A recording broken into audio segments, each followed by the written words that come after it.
Important Things About Camping by Fisher Dickens. Read by Fisher Dickens. This book is dedicated to those who guide us on our adventures. Written, illustrated, and published by Fisher Dickens. And I wrote this book in 2012. We're packing the car to go camping. My friend is going also. This is her first time camping. I will tell her things she should know. There are important things about camping for which I must prepare you. It's quite a bit different than staying at home, and you'll be smiling when we're through. We'll be gone for 2 days and 2 nights. Don't bother with shampoo or soap. There aren't any bathtubs or showers. That won't be a problem, I hope. Another thing different from home, we won't have radio or TV. There's so much to do when camping, you'll forget all about them. You'll see.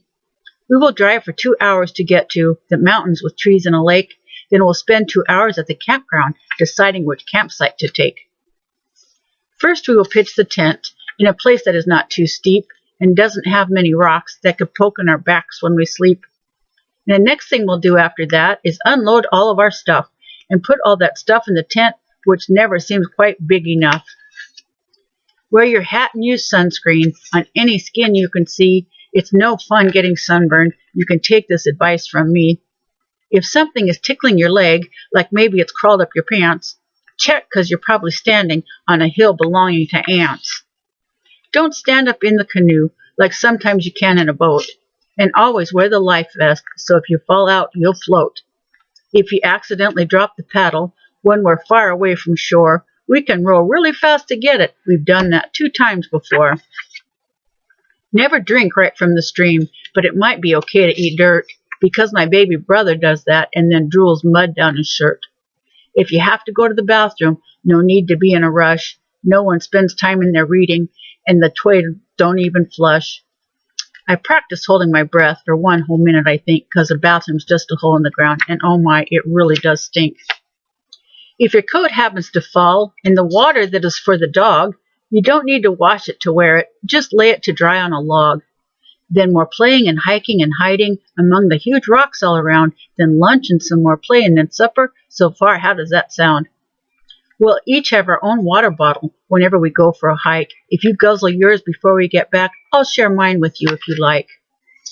I hope you like to eat fish, because if we were to catch any, we will fry them in a pan for supper. We always are sure to have plenty. When we are eating our meals, try not to drop any food, because feeding the animals in the wild, for them, it is bad and not good. After dinner, we have the best treat. It has 2 melted marshmallows and chocolate bars and graham crackers. You want lots, so they name them s'mores. The sign says, "Do take only pictures and leave only footprints behind and stay far away from the animals." This is an important sign. So we don't pick the flowers or plants. We stay on the paths when we roam. We keep safe distance from wildlife and remember we're guests in their homes. At night, we'll stay warm by the fire, but you can't warm both sides at a time. Remember, just keep on turning to warm up both front and behind. For walking around in the dark, we each have our own flashlight. You can see everywhere you're going and not run into trees at night. You can just imagine how many stars we can see at night. You can even see constellations, and if you look at the stars just right. When it's time to get ready for bed, I wear my regular clothes because changing into pajamas is really just way too cold. We don't need to set the alarm when it is time to awake. We get out of the tent when the sun heats it up. We can't stay in or we'll bake. In the morning, you might want to change your underwear and your shirt. But if you forget, that's okay. Wear them both days. It won't hurt. Don't worry if you lose a sock. I will get one for you. I'll look in the end of the sleeping bags. I can always find 1 or 2. For breakfast, we will make pancakes with lots of syrup and butter, then wash sticky hands in the lake. It's so cold it will make you shudder. When the 2 days of camping are over, we'll put our stuff back in the car and sleep all the way back to the city. The trip back never seems too far. It's always fun to go camping, and it's nice to be back home. After just this one little trip, you'll certainly be an old pro. The end.